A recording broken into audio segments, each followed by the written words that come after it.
Okay, so today is Thursday, January 26th, 2023. It's our first agent enrichment session for 2023. And we're having a bonus session next Thursday. Hopefully you saw that email. And that's just because, you know, with the market shifting and all sorts of stuff, and just the way that the agents rank these topics, I thought, well, maybe it'd be good to just cover more next week too. Because like I said in my email, there's just a lot going on. And, you know, it's been said that as agents, we can calm our clients' fears by providing information. And as a manager, that's what I'm trying to do for you all as well. Provide information on how we can survive through this market shift and then thrive afterwards and everything, right? So that's why we're covering all these topics. And then a lot of you chose like generating leads and those sorts of topics, which are good because for sure, now is the time to step up prospecting and generating leads because we all probably need to expect to have to do a little bit more of that now. We may meet just more people that just aren't quite ready to buy or sell, right? And so it'll be good because we can be building our pipeline for future business, maybe later this year or next year, but we just may have to have more conversations with people to get people that are ready to do something now. Does that make sense? Mm-hmm. So we'll start off, well, I guess we've got 3 topics. We'll cover generating leads, ramping up referral business, and winning millennial home buyers. And we'll start off with 23 ways to generate leads in 2023. All 3 of these articles are from inman.com, and I think they were all from this month, so they're all very current. This first one is by Jimmy Burgess, who has authored a few of the articles I've shared in the past. So I guess as a reminder, you could always go back onto YouTube and like when I send you the link later, because I'll send it to everybody, you can go back and watch previous sessions on there too. So we'll start off by covering 23 ways to generate leads that can help this year be your best year to date. Because of course, although the market is slow, we can all still make it our best year. It's what we make of it, right? And so the first that he mentions is social media little help posts. Do you have a buyer that you haven't been able to find the perfect place for? Asking for help through social media can unveil both listing opportunities and create referrals. Here's an example of this type of post. Little help, please. I have a great family looking to buy a minimum 3-bedroom home in the West School District. We've seen everything available on the MLS and they may be willing to pay a premium for the right home. If you've heard of someone that is getting ready to sell, please let me know. I'd love to find a win-win for these buyers and someone preparing to sell. This is an effective way to help your buyers and to possibly uncover listing opportunities. And I guess what I want to say about this example is I feel like it might be a little less true now. Like I feel like this might have been good the past 2 years.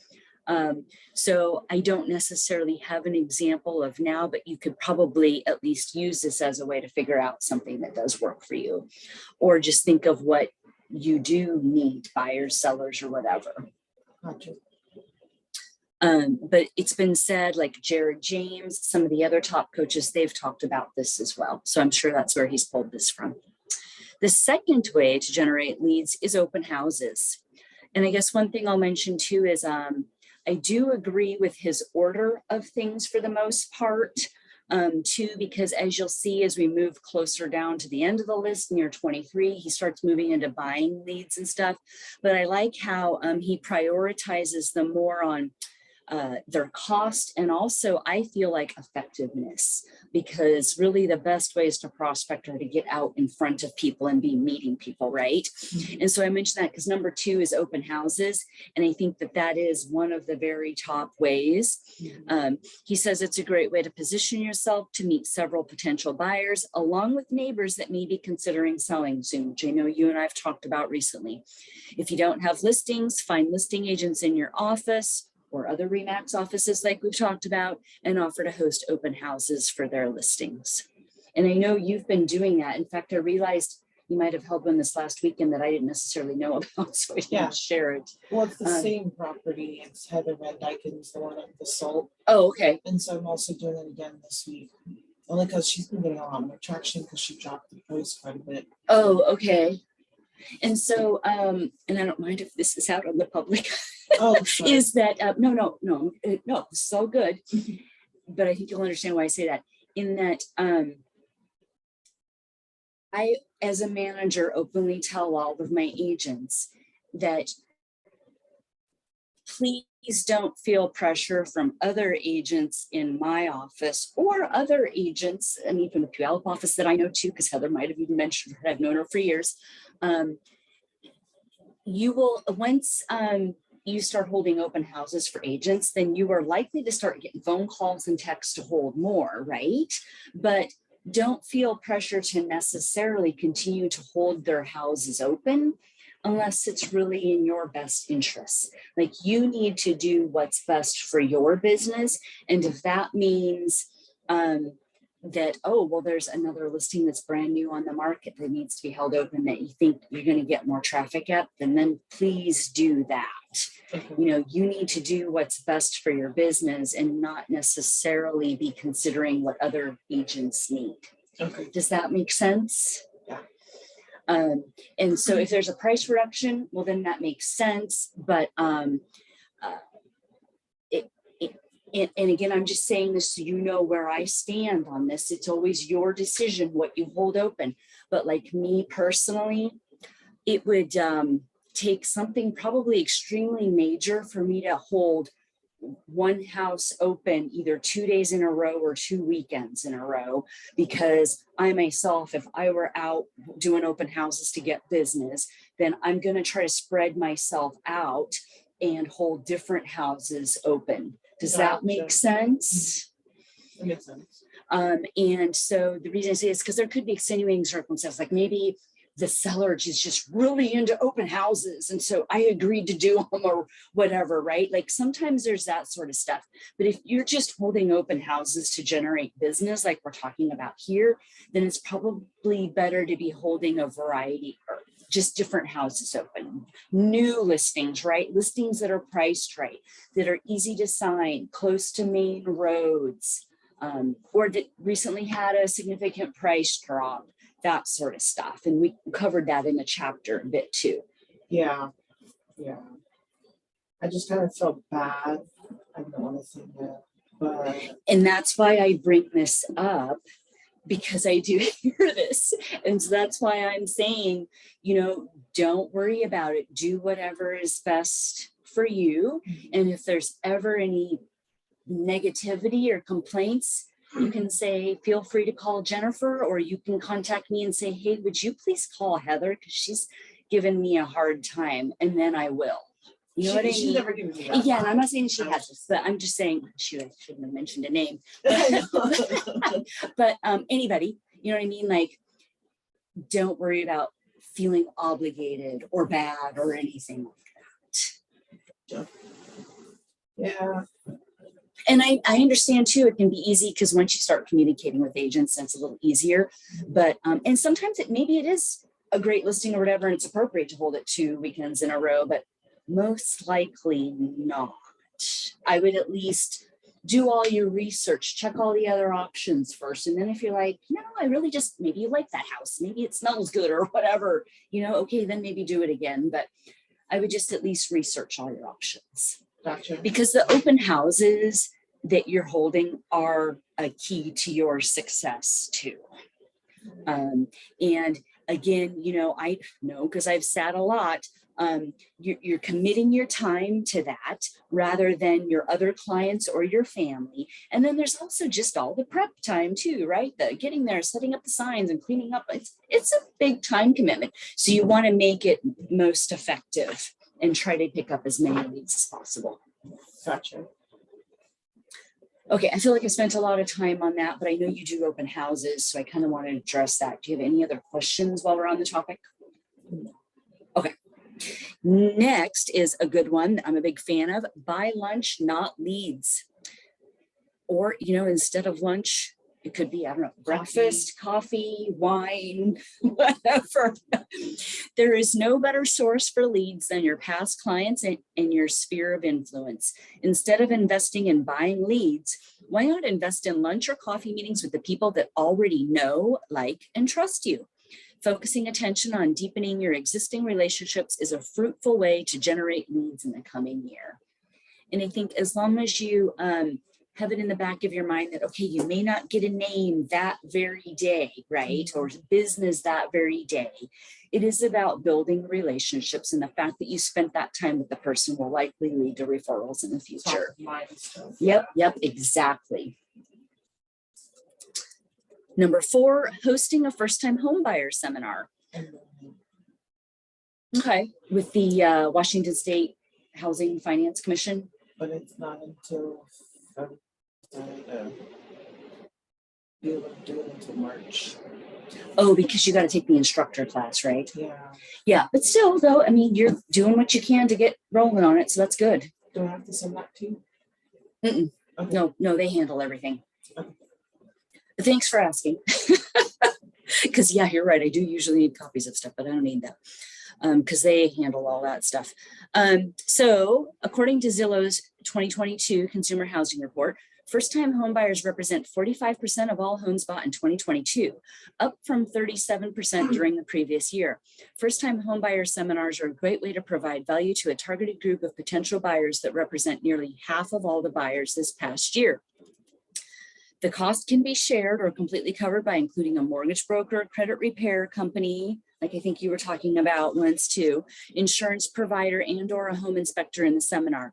Targeting mid to higher priced apartment complexes with invitations is an innovative way to build a solid funnel of current and future buyers, which I know you've already considered too. So after you attend that class, I think you'll probably have lots of ideas and understand how to do a class. But if you have any questions, I've hosted them in person and via Zoom before, so I've done them. I just don't do them regularly. But feel free to ask because I've done it. And I think it's kind of my own personal opinion, but I would probably come up with a plan on how often you think you might want to do them. And I would just caution you on doing them probably more than once a month. Oh, really? Yeah. And so I guess I'm glad I mentioned that then, because like some people go and they're like, oh, I'm going to do these like every 2 weeks or whatever. And the thing is again, it's a huge time commitment. And then I know from personal experience, as well as watching other agents in offices I've managed, spend a lot of time. And you have to remember, it's a numbers game, just like everything else in our business. So you will likely need to hold a few classes before you get a client.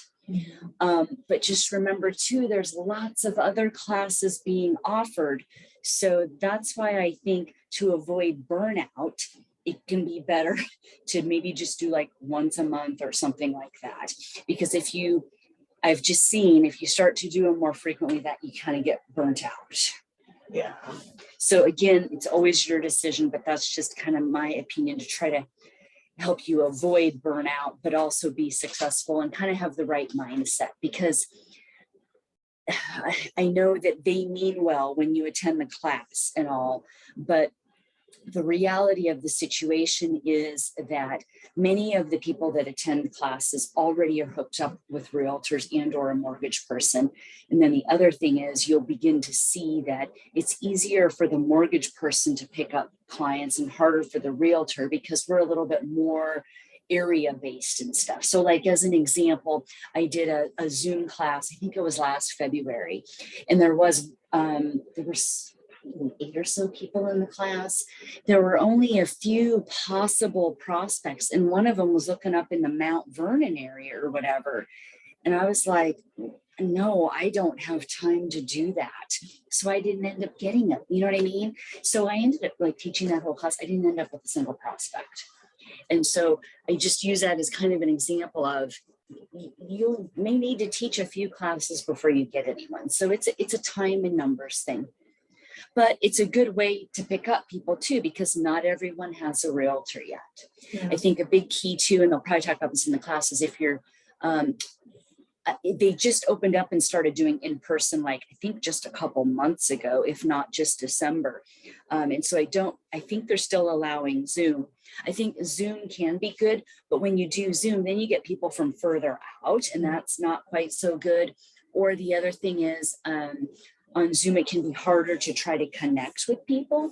But the problem with holding it in person then is then you've got to have a location that you're hosting it at and everything. So it gets a little bit more complicated. So there's advantages and disadvantages to both ways. Gotcha. But either way, it's a great way to get in front of first-time home buyers. Number 6, farming other real estate agents for referrals. And so this isn't necessarily one that everyone thinks of, but just as geographical farming in a neighborhood involves, oh, sorry, I skipped number 5, didn't I? Oh yeah, I skipped number 5, geographical farming. So geographical farming is the process of consistently adding value to a specific area or neighborhood. This can be done via direct mail, phone calls, door knocking, email marketing, or several other non-traditional strategies. The key is consistency, which leads to you being recognized as the go-to agent for that neighborhood or area. The result is a consistent flow of listing opportunities. So postcards, all that. Yep, like we've talked about. And then he mentions consistency, like I know I have. That's kind of the key to geographical farming. Then number 6 is farming other real estate agents for referrals. Just as geographical farming in a neighborhood involves consistently adding value to a group of homeowners, farming agents involves consistently adding value to a group of real estate agents. This is done by creating a list of agents in other markets, sending consistent emails with tips on how to grow their business, or a strategy that you've been finding success with is a great way to stay top of mind for referrals from these agents. Start small and continuously grow the list to build a funnel of incoming referrals. And so that could work well, like especially if you're going to the R4, the RE/MAX sales convention at the end of March. I mean, I know many people, probably the majority, if not all of the attendees go for the networking opportunities. And everybody always says, oh gosh, I got referrals that more than paid for the trip, you know. It's a great way to just meet people, create kind of a referral network. And then, but the key is to try to stay in touch with them too, you know. Number 7 is optimizing your Google Business Profile page. Google Business Profiles, formerly known as Google My Business, are free and have tremendous lead generation capabilities when fully optimized. Focus on answering every question Google asks, adding a minimum number of 100 photos. I did not realize that it was 100 photos. That sounds like a lot. And growing the number of reviews you have as quickly as possible. You can create a service area rather than using the office address. And I've seen agents do that. I think that can be a little bit more effective because then it shows that you work a large area rather than the one place where the office is, you know. When optimized, your Google My Business page is an excellent way to generate leads. Unsolicited video CMAs, and I've heard Jared James talk about this as well as other coaches. The number one question homeowners are curious about is the value of their home. Add value to homeowners by recording your screen while going over the current state of the market, showing comparable homes of homes similar to their home, and providing them with an estimate of their home's value. By providing this unexpected value in this unique format, you will generate both listing opportunities and referrals. Again, that could just be one of the ways you reach out and touch some people one month. Number 9 is circle prospecting. Circle prospecting is the process for sharing information about a home that recently sold or that just came on the market with the 25 to 50 nearest neighbors. By providing the information, conversations can uncover potential listing opportunities and the ability to stay connected with homeowners in the future. Circle prospecting may be old school, but it works. And I think it works really well with door knocking. To door knock around a new listing or an open house and doing that. And so you probably kind of recognize that within the description, right, about providing market information, providing something of value that they're interested in. Number 10 is to use buyers as bait. Do you have a buyer that wants to be in a specific neighborhood, but you haven't been able to find them the right house yet? Why not call the owners in that neighborhood with the script along these lines? Or instead of calling, you could always mail. I know a lot of agents have just mailed. This is agent name with company name, and I am working with customers that specifically want to buy in your neighborhood. I'm trying to find them the perfect home, and I was wondering if you have heard of any of your neighbors that might be considering selling. I would love to see if I could find a win-win for these buyers and one of the current owners in your neighborhood. And then he points out, you don't have to ask if they're considering selling. They will tell you if they are. This is a thoughtful way to go the extra mile for your buyers and find listing opportunities as well. Even if it doesn't happen to work out for your buyers, it'll likely generate some business. Yeah, and then number 11, host a housewarming party for buyers. Your buyers would love to meet the new neighbors or to invite their friends to see their new house. This is a perfect time to host the party for them by sending out invitations and providing refreshments. You can add a lender or other service providers to offset or even cover the costs. This is a great way to deepen the relationship with your buyers, meet their neighbors, and to meet the people in their sphere of influence, which of course could result in business or referrals. So again, just getting out in front of people. And then 12 is to host a going away party for your sellers. The same process as the housewarming party and provides a way to meet the seller's neighbors, friends, and family. And then 13, expired listings. As inventory increases and transaction numbers come down, expired listing opportunities will continue to rise. As sellers come to grips with the current market environment, the ones that need or truly want to sell will be more open to a realistic pricing and professional agent advice once their listing expires. Now is the time to develop an expired listing campaign and strategy to take full advantage of the expired listing opportunities this year will offer. Angus, do you have anything to add to that? Because I know you've been making calls and are definitely working that. No, I don't have anything to add. It's definitely a grind though, because Game, right? yeah. And so yeah, I actually have another listing opportunity, but they're kind of married to their realtor, so they're not sure. Not physically married, like realistically, but like they've been with them for a long time, so probability is going to be really low. But where's that one at? it's in Auburn. Oh, good. Yeah. Much closer. No way. There's a lot more expired listings coming up in King County. Okay, good. Yeah, I am glad to hear that. Okay. Would you say that the lists that you're getting from Redx is pretty good? Like, is that process working well for you? I'm starting to doubt like their skip tracing abilities. What is the skip tracing? The skip tracing is the ability to look up a person's contact information, and there will be a few contacts that I go where it's all wrong number. Oh. And so you would think that at least get a relative or something close, but so I feel like their data that they provide, because they provide you with the numbers, some of it is not. They need a more accurate process. So I'm like combing through it. And so that's actually one of the things I was going to get done today was just probably cancel out GL leads and then add in the triple line dialer to just kind of comb through it. Because I did the single line dialer to save money, but that's just taking way too much of my time because of the amount of wrong numbers. Oh, yeah. Yeah, so. Because, yeah, that's taking up a lot of time. And if you're paying money for it, then.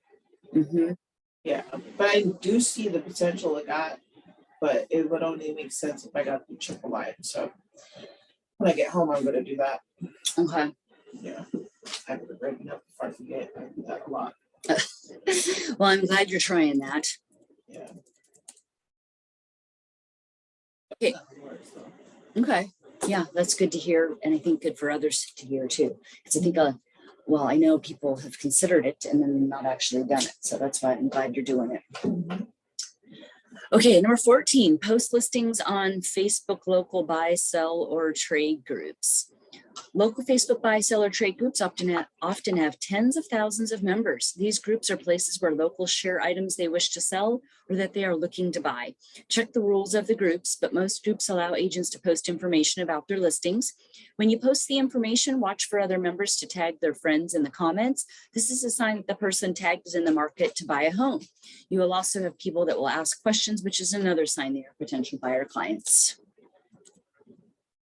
I noticed too that that goes for anything that you post on social media. Anything like real estate related. I noticed that I need to like engage with them right away or else. Yep.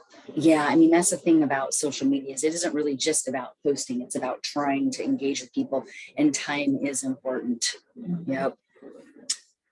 Number 15, referral-based lead generation companies with no upfront costs. That's what you and I have talked about too. There are several sites that will provide you with leads with no upfront costs. The cost of the lead is a referral fee that is paid only if the lead is closed. Sites like OpCity, Rocket Homes, and Veterans United Realty offer a great way to generate leads with no upfront costs. So I know you're familiar with OpCity. Office is signed up. So I haven't received any information yet, but I guess I'll be contacted when something opens up. I'm not familiar with Rocket Homes or Veterans United Realty. I've heard of Veterans United. From what I remember, I didn't apply, so I don't know. Okay. Rocket Homes, I never heard of that one. Yeah, I don't know about that one either. So maybe something for you to check out. Mm-hmm. I was just writing a note for that. Okay, because that is the purpose of this, is to help provide ideas. Number 16, call for rent by owners. For rent by owners, advertise online and provide their contact information. Because these are investors, they rarely are not looking for their next investment or looking to Position. No, I'm trying to read this to make sure this is making sense, because it wasn't making sense to me all of a sudden. Because these are investors, they rarely are not looking for their next investment or looking to reposition, sell their current holdings. I think there's something wrong with the wording there. I think it's backwards. Yeah, because then the next sentence is, this is a great group to add value to and to find out if they are considering selling any of their investments or looking for another home to add to their portfolio. So I did just copy and paste, but yeah, I think that it should be, because these are investors, they may be looking for their next investment or looking to reposition. So I'm going to update that right here. And then number 17, sort of similar, call Airbnb hosts or owners. Just as for rent by owners are typically long-term rental investors, Airbnb owners are investors who own a short-term rental property. They too are rarely idle. They are either looking for their next investment property or considering selling one of their properties. That makes this group of investors a strong lead source. And then number 18 is door knocking. Door knocking is a low to no cost way to generate leads by walking door to door, providing the opportunity, to have real estate related conversations. This could involve sharing information about a home that recently came on the market, inviting the homeowner to attend an open house that is scheduled, or making the owner aware of a recent sale that will affect the value of their home. Door knocking is a great way to speak to many homeowners in a short period of time. And that's why I wouldn't say I'm a super fan, because it's not like I like to go out there and knock on doors, but it is a good way to generate leads. And I think I've probably told you, because I openly tell everyone, it's one of the ways I survived the recession in real estate, was door knocking. I door knocked neighborhoods that I had listings in when listings weren't selling, and I'd have the listing for 6 months or a year or whatever, and I would door knock the neighborhood a few times sometimes, and I would pick up either more listings or buyers, but it worked. I know I specifically picked up buyers who told me that they were actually working with another real estate agent, and that agent they didn't really care for them. They just didn't really feel like they were getting anything. And so they watched me door knock the neighborhood a couple times, and I just left information. So they were home watching me never answered the door and just took my information, but saw how hard I was working and decided they want to meet with me. And because they thought, well, she's working hard, she probably work hard for us. And it ended up being a good fit. Yeah, they were really nice people, great buyers. They helped them buy a house and then later sold it. And now they're in Idaho, too bad. But it works. Like, and so I say that because like you may think that they aren't answering the door or whatever, but you may be being watched and people take that information and do look at it, you know, so you just never know what may happen. Right. Number 19, for sale by owners. For sale by owners represent a group of homeowners that have raised their hand, identifying themselves as owners who want to sell their home. Over the past years, in one of the hottest seller markets ever witnessed, many sellers could sell their home quickly and at a premium on their own. That is not the case in today's market environment. Now is the time to develop a for sale by owner program and strategy. Those that do will be rewarded with listings in the coming year. And just as a reminder, there is a chapter on for sale by owners in Momentum, which is available on Dropbox. And so they do have some strategies in there that you can either use or modify. So you don't have to start from scratch. Number 20, join a leads group. Leads groups like BNI. Have you heard of BNI? I think it's Business Networking International is what it stands for. It might be something for you to check out too. Lead groups like BNI are an advantageous way to come together with a group of other professionals that are focused on growing their business. These groups are a practical way to position yourself for referrals. And I know with BNI, there's like actual requirements that you provide referrals to the group and stuff. So it's almost guaranteed that you will get business. But I guess I just want to say, besides BNI, there may be some other local groups that are less organized than that too. Just something to consider and keep an ear out for. Number 21, buy Zillow leads online, or buy Zillow online leads. As you can tell, this is towards the bottom of the list. The most common complaint from agents regarding buying leads from Zillow is about the expense of the leads. But other agents view the purchase of these leads not as an expense, but rather as an investment that they will receive a return on. If you're looking to buy online leads, Zillow is the place to start. I don't like that. I don't either. I like Referral. I feel like I've had people get leads from both, and it seems like more people prefer Realtor too. Yeah, more actual real leads. I get a lot of fake leads on Zillow. Okay. That's why I discontinued them. Okay. Well, thanks for sharing that, so we all can hear that. So 22 is buy realtor.com leads. The second most common company to buy leads from after Zillow is realtor.com. And, you know, I guess I should probably say, because, you know, I attend these international conferences stuff, like maybe Zillow is just more popular over on the East Coast or whatever, and realtor.com ones or whatever are just better for our area. Like definitely what I've learned about being within RE/MAX and stuff is that things are very different in different parts of the US. So that might be why he has them ranked this way. Just like with any other online lead source, make sure you have a follow-up plan in place prior to buying the leads. The quality of online leads is often directly proportional to the quality of the follow-up. Yeah. Yeah, very true. You've got to have a plan, right? And as much automated as possible. Upload YouTube searchable videos. YouTube is the second most popular search engine in the world behind Google, which owns YouTube. People go to YouTube searching for answers, creating videos about your area, and answering the questions people have when they are considering a move to your area is a great way to generate leads. Here are a few examples of video titles you can make. Your city, top 5 neighborhoods, cost of living in your city, 7 things people that move to your city wish they would have known. Don't sell your home in your city until you do these 3 things. Searchable videos are evergreen and generate leads for years to come. And then as a summary of all the 23, if you're going to increase your business this year, you must increase the number of leads flowing into your business. Act on 1 to 3 of the lead generation strategies in this article, and you will find success. So I think that that would be the key for you and everyone watching would be to either as you are watching the video or review the notes that'll be included in the email with the link to the video and really go back and review them and pick out 2 or 3 that you'll follow through with and come up with kind of a plan. Maybe put some deadlines and plans on your calendar. Okay, our second topic for today, well, I guess first off, if you have any just general questions about any of them before we move on, any of the 23, or did we already cover everything? No, the only thing that's new to me is the YouTube. I did just do like a short clip on YouTube. And so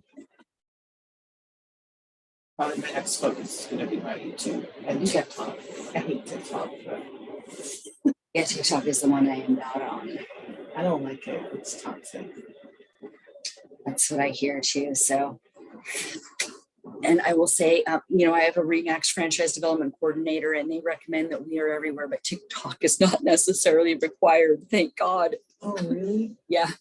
Oh. Well, I mean, nothing is required, you know. I mean, that's what I love about RE/MAX is they let me run the office the way I want, but still, like, I can be highly encouraged to do things. But what I've noticed is TikTok is definitely less encouraged than the others in general, for me as an owner, but also for agents too, because it sure sounds like there's just a lot of, I don't know, time wasting stuff.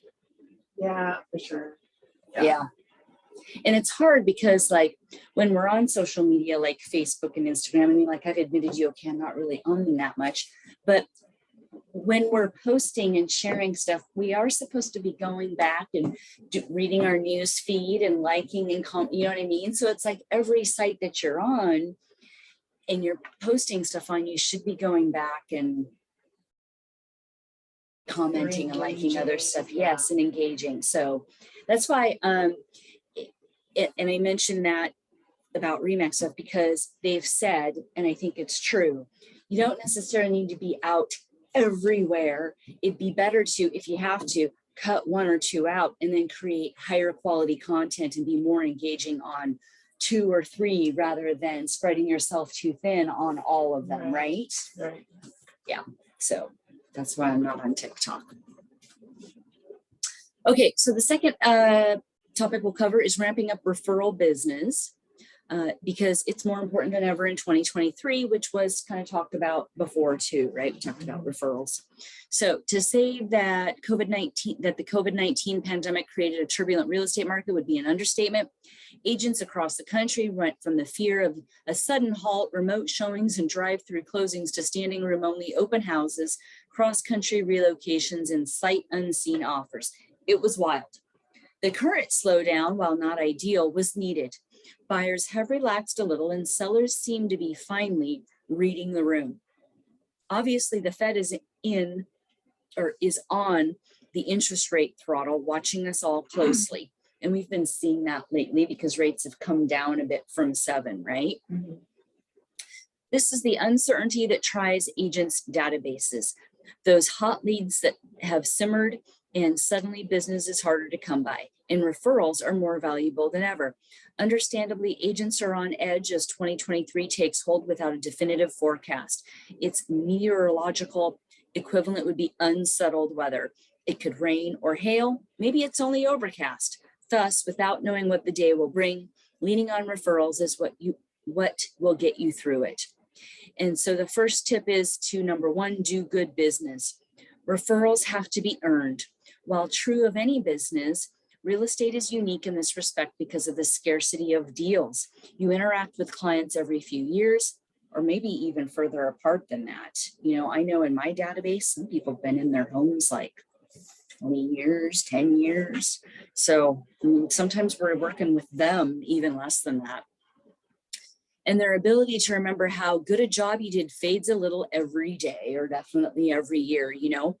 This is why there's a growing contingent of software solutions to perpetually link homeowners with the agent who helped them, as well as drip campaigns, sophisticated social media marketing, and direct mail. It all exists to maintain relationships as much as it does to initiate them. However, all that tech and strategy goes nowhere if the initial deal didn't sit well with the client. As transactional as real estate is, each deal is an integral part of your career Jenga tower. The more times you slip up, the less stable it all becomes. Consider a referral an untouched block. That should be your goal every time your client agrees to sign a listing or buyer representation agreement. It's not news to you that real estate deals are fraught with risk of failure, from the surprise parent who wants to see the house 2 days before closing to the buyer who overspends. Keeping deals on track is how you earn a commission. Agents need to be hawk-eyed and cat-quick to keep it all aligned. A 2022 Zillow study found that 72% of home buyers had second thoughts about their purchase, the primary regret being the amount of work the home needed. Is that the agent's fault? Not necessarily, but who might the buyer look to pin it on regardless? A bad experience in one capacity tends to reflect on the whole. This is why it pays to stay in touch as often as possible, and not only with deal points. Ask clients how they're feeling about everything. Can you improve in any way? What expectations are being met, and vice versa? Inman contributor Jenny, Usage, broker owner of Denver's Usage Realty, believes agents need to be as upfront as they can, as soon as they can, about what they provide, who they are, and how they conduct business. It's important for agents to level set with clients and allow us to guide a seamless home sale or purchase process with their best interests in mind. For first-time buyers, it's especially important to discuss the current challenges in the market. First-time buyers can be especially valuable referrals because you're working with them at the onset of their real estate journey. Expectations can sour on a limited inventory market, but you can manage this dynamic with transparency, trust, and preparation. Invest upfront in setting the expectations for clients, and your partnership is far likelier to be more successful, effective, and an enjoyable experience. Begin every deal with the mindset that this won't be the only time you help these people buy or sell a home, an approach that in a few years will result in you not having to rely on as much marketing to find new business because you'll be recommended. And that's one of the main reasons why typically the longer a real estate agent is in the business, the easier it gets, because they're relying more on their database of people they've already helped and their referrals. So they're not having to do cold calling and as many open houses and prospecting and all of that, right? Gotcha. So, and then the other key is too, that those leads are warmer leads. You don't tend to have to chase the people around and follow up as much. They're easier to just work with too. Got you. The second one is online reviews and testimonials. Remember, the first thing a potential lead is going to do when your customer mentions you is head to Google. According to Search Engine Roundtable, it was shared on Twitter way back in 2018 that Google revealed 46% of its searches have local intent. And ChatMeter reported that near me tonight today searches grew by 900% from 2016 to 2018 alone. Google My Business profiles have skyrocketed in importance to all businesses. Real estate agents and brokerages are no exception. Thankfully, they're very easy to create. They demonstrate legitimacy, and they will help those you ask to refer you be that much more confident in your business. Then there's Yelp, which isn't only for coffee shops and hotels. All kinds of service professionals leverage its online ratings to buoy their reputations. It's a good place to start, but not the only game in town. In fact, HubSpot places it at only number 9 on its list of business and product review sites. You don't need to have a presence on every review resource to earn referrals, but it will help to have your name on a few of the most common ones. And then I think a really good one is Zillow too, is to be sure you're on Zillow, because you can create a free profile there. And then the other thing is, like, Zillow reviews connect to our Bouge websites, and they're also going to connect to our KV Core websites. So Zillow is a really good one to do. Your leads want what's called social proof. We seek the approval of others is psychological. That's why online reviews have become so incredibly popular. Then number 3, sphere of influence marketing, which is your CRM. Earning referral business is a multifaceted affair, and making sure your professional circle knows you're still in the business is a critical part of it. If you haven't yet, rest assured the day will come when you find yourself watching an acquaintance, longtime friend, or business contact close on a home without you at their side. Their excuse, I didn't know you were still in the business. Don't give anyone in your database the opportunity to say that to you. Stay in front of your sphere of influence. And thankfully, your CRM software can make this easy for you. You know, we've got it right now with Bouge, and it's going to be even better when we have KV Core in March. If you haven't already, create a separate list for contacts you know to be well connected and in some way influential. Include the attorneys you've worked with and lenders with whom you've closed deals with over the year. So just kind of keep an open mind to who all can be in your database. The key to effective email marketing is segmentation. Do not assume that everyone wants to hear the same message. When reaching out to your new referral list, know that the messaging can be simple. Don't treat them like leads, treat them like business equals. I think that's a really good point that's made here. Share higher level content that accomplished professionals can relate to and leave the regurgitated listicles about spring decorating and cutesy holiday wishes to long-term nurture lists. Do not be afraid to include a footer in every email about how much you appreciate their opinion of your work and how you would treat their customers as well as they do. People want to refer others they can trust, so work hard to be inside their sphere of influence as well. Relative to technology, know that some CRMs don't include lead generation. In truth, the concept of customer relationship management in business doesn't traditionally deal with new leads. It's closer to inside sales, account management, and customer service, which I guess just as a reminder, our CRMs do collect all of our remax.com leads. You can set them up to receive your leads from Zillow, realtor.com, and some other sources. And so it does do all of them. Close, and they give you some examples. They list KV Core as an option. And so just as a reminder, we'll be onboarding to KV Core in March. And then next is the ask. One of the most successful real estate agents I know once told me, if you don't ASK, you don't GET. When it comes to referrals, it never hurts to simply ask for it. Agents wanting to transition from paid or earned leads to referrals would be wise to spend a few minutes each day on the phone with clients and colleagues. Remind them that you're still in the business and that if they know of anyone, you'd welcome their call. It shouldn't be an uncomfortable discussion. After all, you've already earned that person's business. But if your brokerage has any resources for scripts, see what it offers for referral requests. And so then I have it in here. Don't forget that we've got Remax's Momentum for Maximum Results on Dropbox. So that's a chapter. There's also within the prospecting folder on Dropbox, I've got something from Brian Buffini and company, who's a big trainer. He's got, I forget what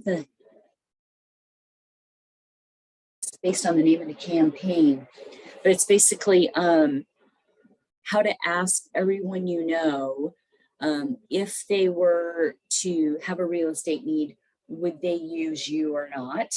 And so of course, people are like, oh crap, well, I don't want to ask that question. But in reality, you should, because you may as well know, do they know someone else that they would use or refer? If so, okay, that doesn't mean you just take them off your database, but you reprioritize them and maybe don't personally reach out to them as much, or don't do a pop-by gift or whatever, right? But you may as well find out who is going to refer you or who's most likely, because those are the people you should spend more time on. And I just remembered it's called Brian Buffini's mayoral campaign. And so it's in the prospecting folder on Dropbox. He gives you a specific script of how you can ask that question. And then of course you can adjust it if you want. And as with all professional scripts, use most of them as an outline. People can smell overly scripted calls before they pick up the phone, especially given the rate of today's spam calls. Pepper in your own tone and terms, and don't force the conversation into getting the answers the script says are required to be successful. I think that's a huge key. Your goal is simply to let people know you'll do a good job for the people they know. Set up a single week each month in which you make 5 referral calls each day, or I don't know, some sort of similar schedule, but I think the idea here is to be scheduling it, right? Mm-hmm. Even if every call is a voicemail, by Friday afternoon, 25 of your contacts will have your name top of mind when it comes to real estate, and that's the whole goal. Do the same thing in an email. I guess they're saying Refer Me IQ is a smart, simple tool for automated referral request campaigns, but I'm sure there's campaigns in Booge, and I know there will be in KV Core. Whereas sphere of influence campaigns are about establishing long-term dialogue, referral asks should be more direct.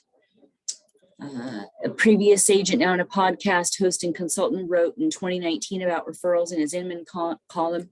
Instead of simply asking your contacts if they know someone who's looking to buy or sell real estate, you should program to think of you whenever a conversation related to real estate comes up. To do this, think about what these conversations will likely consist of, considering what's going on at the time. Tailor your calls, texts, and mailers to match, so your contacts will instantly think of you in the event that the right conversation comes up.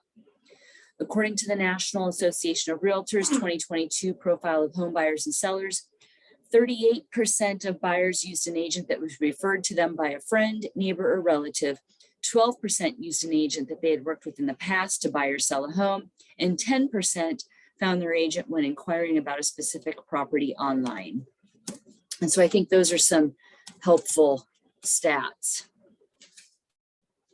Provided that your mail list has the numbers, if you followed this agent's advice on making referral calls every month, you will have armed up to 150 people to fire off your name as soon as someone around them brings up real estate. So I guess, even if your numbers are lower than that, the idea is having some numbers is better than none at all. Remember, it's not only about asking those you've worked with in the past, you should ask other agents too. Reach out to anyone you may know in another market. To that end, if you don't have a list of colleagues from around the country, start one. Reaching out to other agents is a great way to understand the market as a whole, gain creative marketing insight, deal tips, and yes, referrals. On an Inman Coast to Coast Facebook thread, multiple members directly referenced Inman Connect events as valuable sources of referral business. And then I mentioned here, don't forget about the RE/MAX International Sales Convention, because that's a huge one that RE/MAX agents love. Are you considering going to that? Oh, where is that one again? Is that the one in Vegas? Vegas? Yes. And it's the end of March. Mm-hmm. I'm there. You are there? Yeah, it's only like $80 one way right now. Oh, I purchased ahead of time. Oh, wow. Okay. Alaska. Oh, okay, cool. So you can get into Max Center, and I think if you just Google or search R4, everything will come up. So you can, I forget what the base registration is now. It might be like $6.99 or $7.99. And then from there, you can also use the link to get the RE/MAX discount on the hotel. But yeah, all of that. So just let me know if you have any questions. I'm thinking probably the sooner you get everything booked, probably the better, because it's like just a month away. Yeah, exactly. Yes. Mm-hmm. It's on, I think, the 27th, right? Monday, the 27th. And there's some pre-conference things too, but yeah, Monday, the 27th of February. It's an 8-2-day event. It's 3. Oh, okay. And Maroon 5 is there Wednesday, the 1st to close it out. Cool. So yeah, gosh, that is just a month away. It probably went up. What? It probably went up because last time I looked was like almost a month ago. So when? Tickets. Oh, for flights? Yeah. Oh, well, I know Alaska has some sort of deal going right now, but I don't know which days. You know how when they have their sales, they limit their days. Yeah. But they have a sale going on. I have cousins that work in the airport. I could just get them. Oh, okay, cool.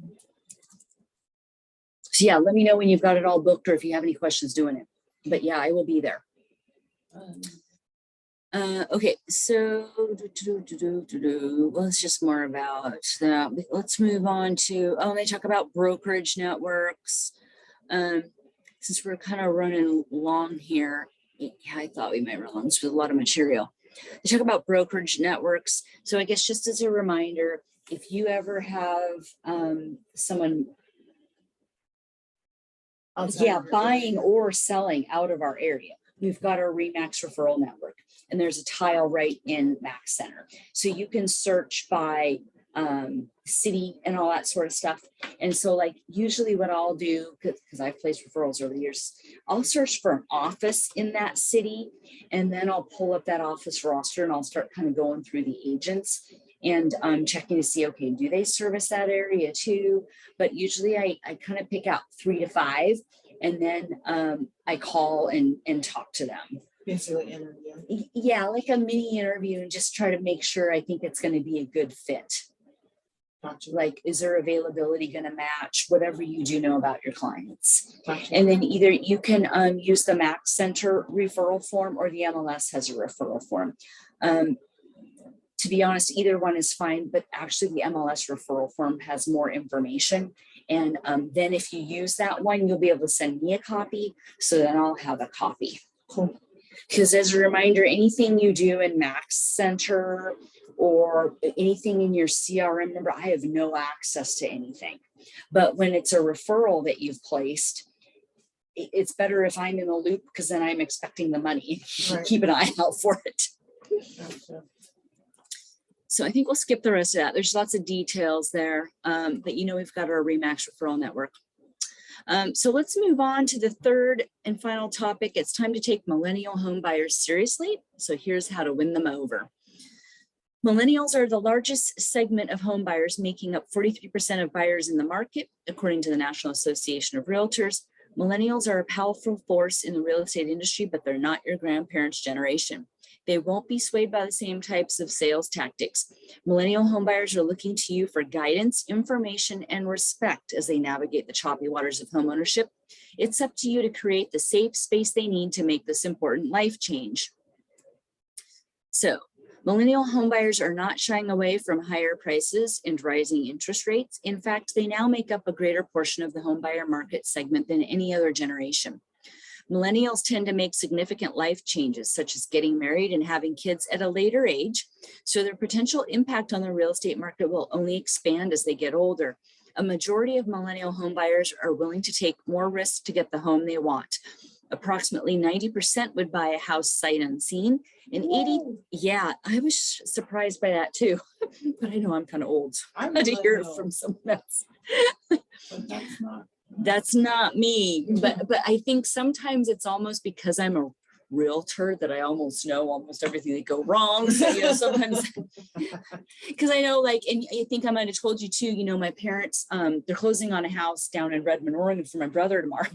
And I was like, no, I'm going to be there for that home inspection. And it all went well. But it's just one of those things. It's like, as a realtor, I feel like, no, I think things should be seen. No, for real. And apparently 82% of millennials would purchase a property that needs major repairs. I kind of feel like that's a little higher too, because I feel like there's the majority of people that want a more move-in ready home. So I don't know, but maybe it was just these millennials that were surveyed or something.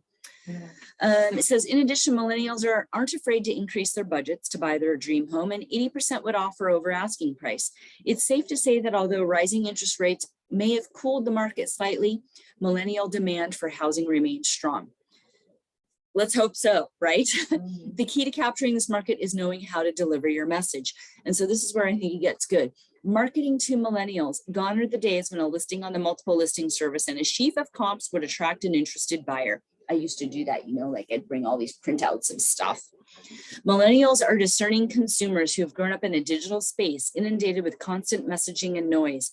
To help this generation of buyers, you'll need to stand out from the crowd by following these 8 tips. And we'll try to go through these quickly. Are you fine on time since we're running over? Oh, yeah. Okay, I'll get through these quickly. Tip number 1, understand millennials' needs. Most home buyers prefer new homes or recently updated older homes, but millennials won't shy away from a fixer-upper. The generation has a heavy debt burden, and they tend to want smaller spaces that require less maintenance. Millennials are also looking for walkability, even in spaces that would not be considered urban. So yeah, I feel like there's kind of some mixed messaging there. Yeah. Tip number 2, focus on education. Although your expertise as a real estate agent is critical to developing trust for the millennial homebuyer, this generation likes to do it themselves.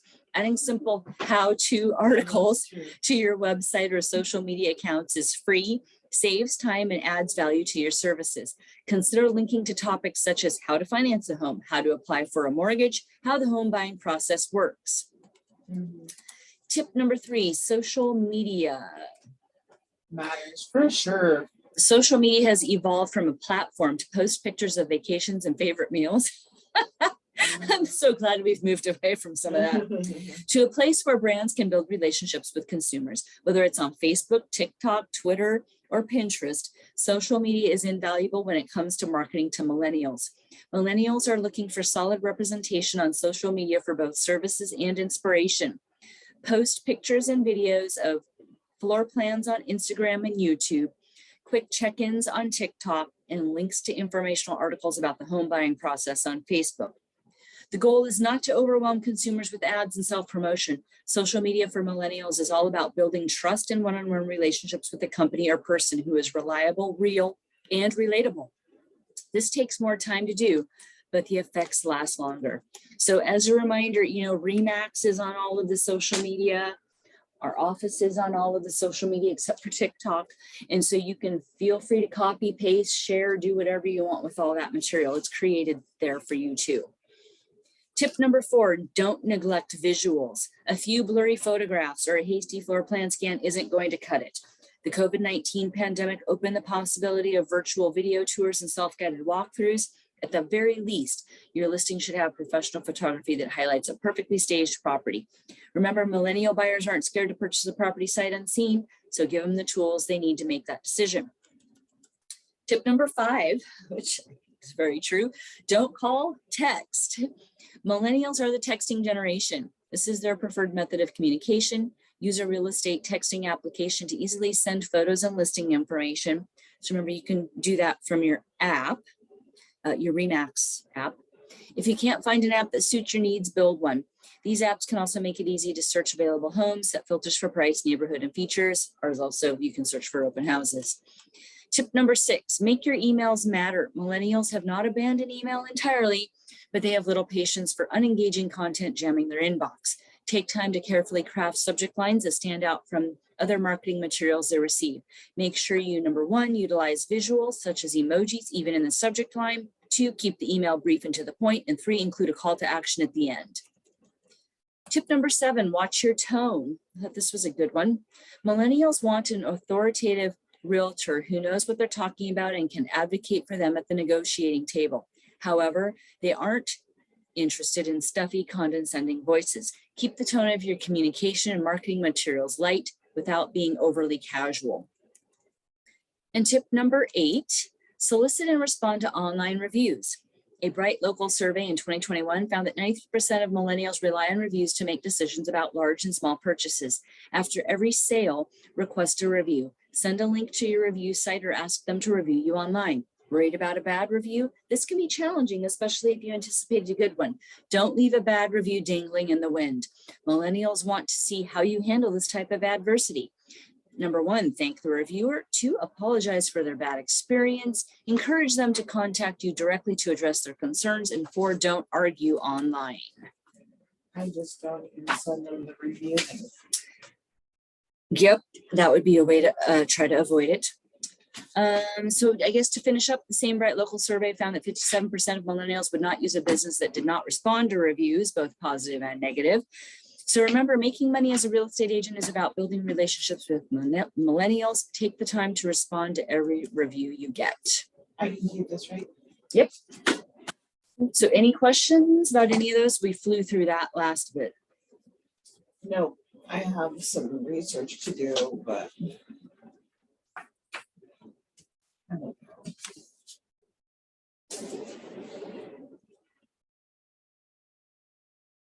No questions? For after. Okay, well, I will stop the recording then.